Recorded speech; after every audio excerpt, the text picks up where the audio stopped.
Let me first show you the canvas size that I'm working on before we ink this character. So my canvas size is 3500 by 3500 at 300 DPI. I just always work in this size because I can scale that size down, and that size is great for printing, and it's great for setting up a square size on Instagram, 1080 by 1080. But I always like to have a much larger file size than I actually need, and it makes me feel like I draw smoother lines at a higher resolution and a higher DPI. I think that stands for dots per inch. Somebody correct me in the comments if it doesn't. So when I go to sketch this character, I want to have my blue layer on the bottom. I always pick blue. I've trained my brain to think blue means not perfect. It means drawing and sketching, getting the ideas out and flowing. And then when I choose a black ink, then that sets me into inking mode, into perfection mode, where we're trying to get things smooth and perfect. It never actually happens. It will never actually feel like that, but there are two different ways of thinking. And sometimes I will actually do my sketches in the morning, and then either the next morning I'll do my inks, or later that day or later that night I'll do my inks, just because there's such different modes of thinking, where one is idea generation, brain dumping, really getting ideas out, and the other is almost like a manufacturing the perfect leather part for a product or something like that. They're just two different ways of thinking, and you don't want. I don't like to overlap my thinking, because if I try to be too perfect in my sketch generations, I'm gonna delay. I'm gonna think to myself, this isn't good enough. I'm not getting my ideas out. I don't have any good ideas. And they're just two different ways of thinking. So I try to separate either by time of day that I'm doing it, or just in the way my files are set up. And let me show you. You can see this top layer here, or all these, not layers, this top row here in Procreate. This is where all my sketches are set up for the morning. So, or for the next day, or for later that night. This is all my blue sketches. All of my ideas are ready to go. So I can go into inking mode, into perfection mode, and not have to worry about coming up with the ideas. It's coming up with the ideas, to me, is a very fun part, and then getting the inks right is the fun part, but it's a little frustrating. So I like to separate the times, and I mean, this is probably a weird connection, but it's almost like cardio and strength at the gym. Like sometimes you separate them, sometimes you blend them, but I typically like to keep them separated, just so I'm in different modes, different mental modes. So I don't get too frustrated, and I can just focus on the work and not the thinking. So I'll do all of my rough sketches, usually plan out 3 to 5 for that next session, get them at the top row, and I go as far as to set up my files to have this extra layer on top and turn down the opacity. So I don't have to open up this file, add a layer, and turn down the opacity, because that creates a level of resistance. That's like walking into the gym and knowing you have to do an extra stretches or extra warm-ups, or there's some form of resistance that's stopping you from getting to that point. So I want to reduce and remove as much resistance as possible. And that's knowing that I have my files set up in the right way. It pretty much eliminates any excuse I have to get to my file and say, oh, I just don't feel like doing this today. This is like putting your sneakers next to your bed before you go to the run. And I'm going to make so many cheesy analogies and comparisons using drawing and creating in art or in sport or physical fitness. So bear with me, but it's the only way I can think about this stuff, because I don't see them as different things. It's all skill development and pushing yourself to do it, and figuring out ways to make it enjoyable and easy for you to do, rather than, some military drill where somebody's shouting and yelling at you, or your thoughts are, telling you to be motivated and to get it done.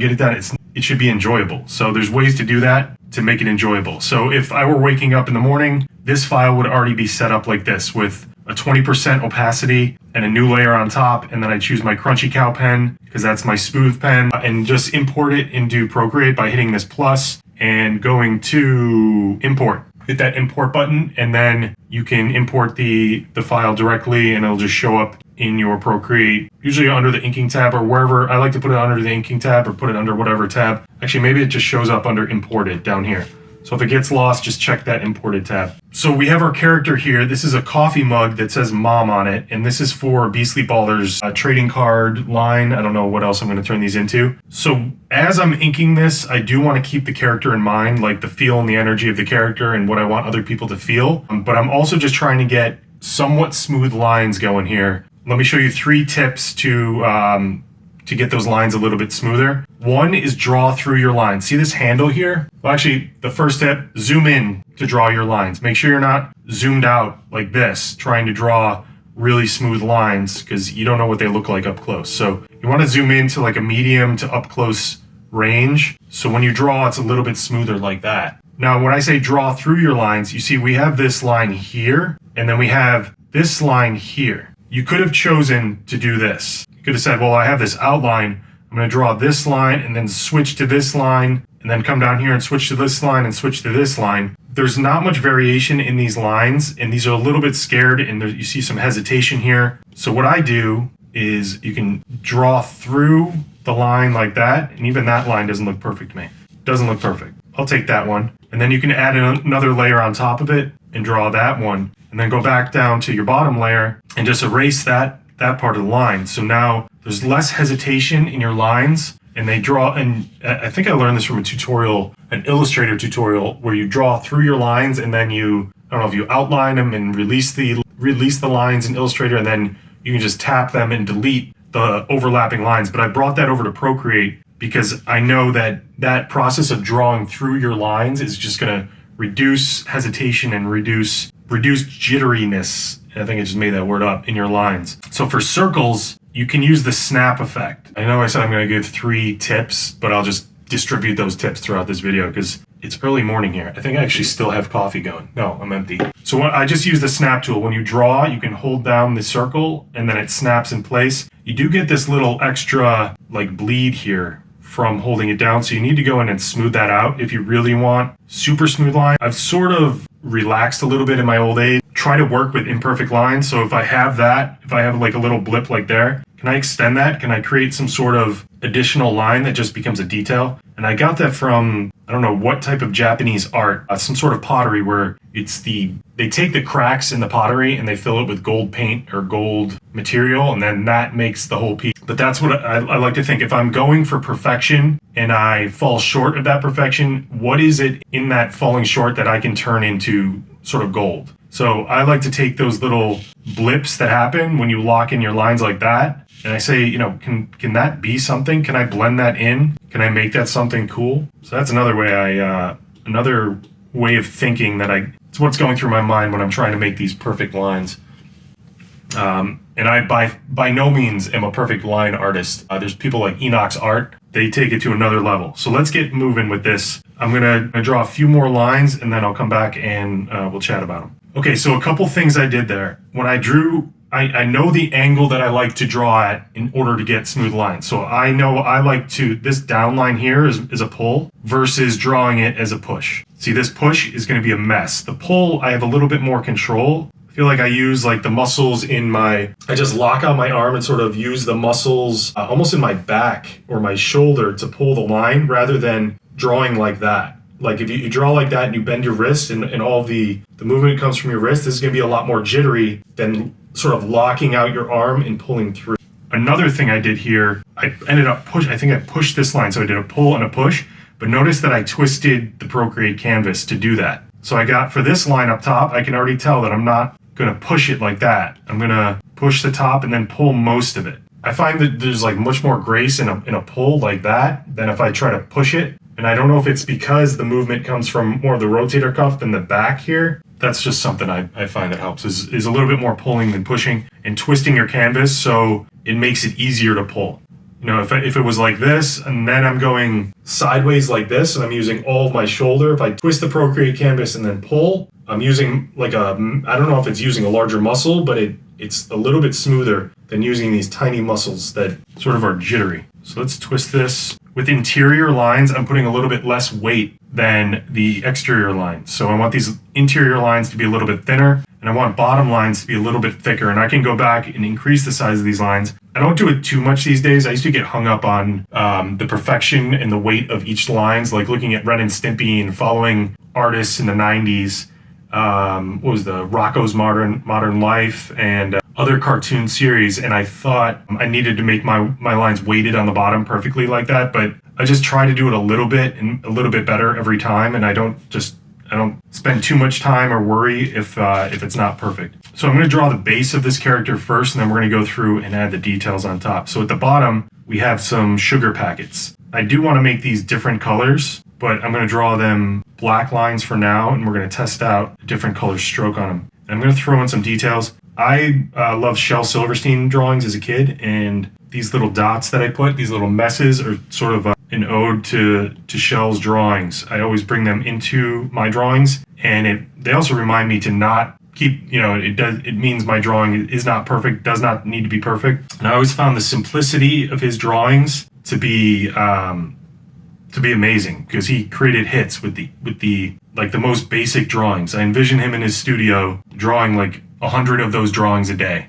And here I am drawing 5 per morning. So I'm going to switch up colors here. I normally don't do this. I would normally keep it in brown, but I want to show you that you can change the color of your stroke, and it really changes the mood of your drawing too. So for the coffee drips, I'm just going to go ahead and make a dark brown outline here. And I'm going to duplicate this layer and find a coffee color. So it needs to be either lighter or darker than that stroke. That's about right. I sort of want the interior to be darker than the stroke, because in coffee, the reflection of it around the outside is what's going to make it show up a little bit more, versus like a dark stroke with a lighter coffee interior. These steam lines are going to be kind of interesting. I'm just going to fill them in with a gray for now, because I haven't figured them out. So let's fly through this. Now let's move on to the eyes, which are, to me, the most fun part. Get your undo button ready, because I'm going to attempt to do a nice perfect circle here, but it doesn't always work. And I could start from this level there, because I have this extra line here, but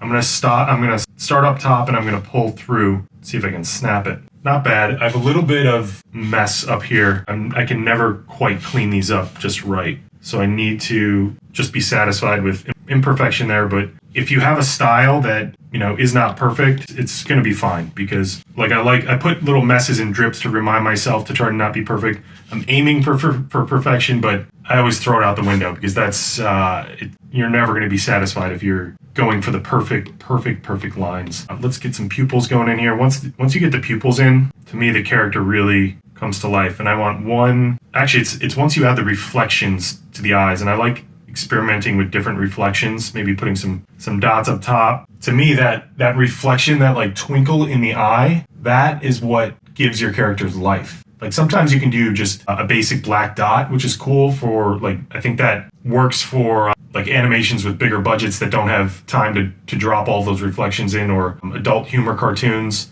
in comics. I think that works awesome. But for these, which are just trading card, they're just going to go on cards that go in these packs here. With this pupil, let's make it I have a star in here. I don't know is it a star? Why would it be a star? Maybe it's not a star. Maybe we just have another pupil. I'm gonna duplicate it. Yeah, I'm cool with that. All right, let's add in a mouth. These are called Beastly Ballers, so all of these characters have a little bit of beast. Ooh, that was a very shaky line. My hand just shook, so I'm gonna pull it. Movement I'm just talking to myself here, because I just felt why I did it. I was drawing like this with my fingers, which these small, I feel like there's more twitch and less control from your fingers, less in your wrist, a little bit more in your wrist, more in your elbow, and then in this part right here, where you lock everything out and you just draw through. I just felt it, because I got lazy and I just went like that, which gets jittery. Cool, so we almost have our character inked. I'm gonna throw some eyelashes on the character. For smaller details, I anchor my palm on the screen, and Procreate doesn't pick up any of your palm movement. So I anchor here, and I will do some drawing from my fingers for the smaller details, just because it's harder to make your arm move for those smaller details. I think we're looking pretty good. I do want to add a jersey on this. I'm really thin on my lines here, because they're the edges of the basketball jersey. The number, probably number 1. I'm going to sneeze. Oh, all right. I'll remove that. I'm going to add in a few more details before I get to the coloring. Just going to go in. Maybe there's some drips. Maybe there's drips on the handle too. Okay. I'm going to choose a beige color for the mug. I'm going to blend these. I already duplicated my inked layer here. And then I add the colors beneath it. I drag and drop for colors, but you can also hold continue filling, or tap continue filling, and just tap your colors in. And of course, this is going to be a pink jersey. And then I want one sugar pack to be pink, and I want one to be light blue, water break. Then all the numbers and the striping and the jersey is white. I'm just going to create a layer underneath this, and create a white stroke here that you can't actually see and just drag and drop. So now these lines in this color are filled in, or the number are filled in. Let's see where the mouth is. Let's duplicate the mouth, inks, and choose like an off-white color. Continue filling, tap, tap. Let's do it with the eyes, duplicate the lines, and you can create a reference layer underneath this instead of, like I could turn this into a reference layer instead of duplicating the lines. But for some reason, this is just muscle memory and how I like to work. So I'm gonna alpha lock this eye color here and just add in, it's probably hard to see on camera, add in a white shade to the top of the eyes. And I can even try a little pink off-white coloring to the bottom of the eyes. And this mug is not really popping to me. So nope, just make it a little bit brighter.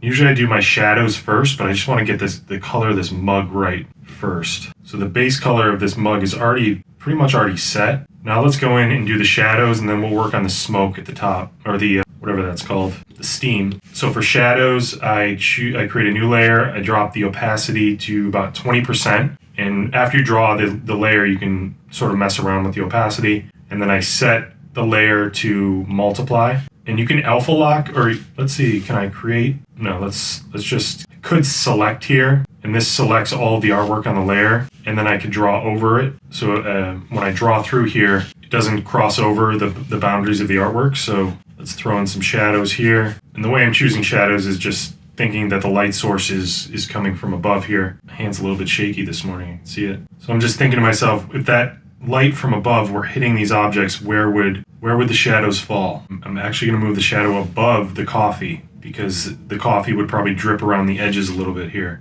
And I can use that as the bottom shadow of the coffee. I'm just gonna go through, drop some on the teeth, shadow underneath the teeth. And that's about it for shadows. Maybe it would hook over the rim of the glass there. That's it for shadows. I'm gonna experiment with some, so we have a pink color here. I'm just gonna experiment with some green for highlights. It says Beastly Ballers, and this could make it pop a little bit. So normally I would use like a white and set it to overlay, or a white and just turn down the opacity and have that be my highlight layers. There's a dog. All right, I might have to go save this dog. Hang on a sec. All right, sorry about that. There was a dog in the creek outside my window, and I had to go direct it to its owner. It's still barking. All right, so we're just tapping in these green highlights here. I am gonna switch over to white because this green is not my favorite color here. I'm gonna unselect because I'm not able to select this coffee here, which I wanna do some little bit more work on and get some highlights in here. May need to go save this dog. I'm hearing the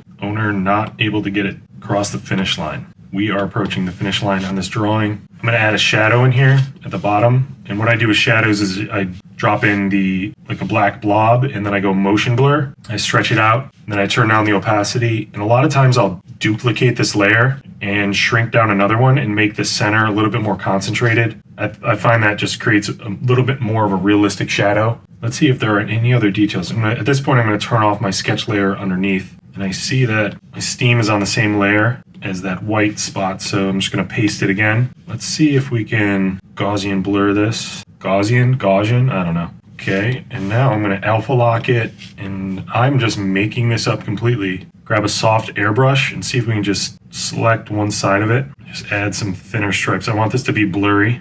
How shaky my line is there, that gets an undo. Losing it. Zoom in, take my own advice. I am losing it today, so there we go. Not terrible. Let's see what that looks like on a dark background. It's okay. I'm okay with that steam. I think maybe it needs to be reduced and centered a little bit. I kind of want to put a basketball in this hole right here because these are basketball themed characters. Select the crunchy cow. Oop, let's fill it in with orange before we draw the lines on it. I'll even put a reflection on it and a shadow, which I just grabbed a darker color. Doesn't need to be perfect here. I'm going to draw a shadow underneath here, fill it in, turn down the opacity. I'm going to drag it above the ball, see if that will work. There we go. And then in the background, I'm just going to grab a brighter color and stamp in.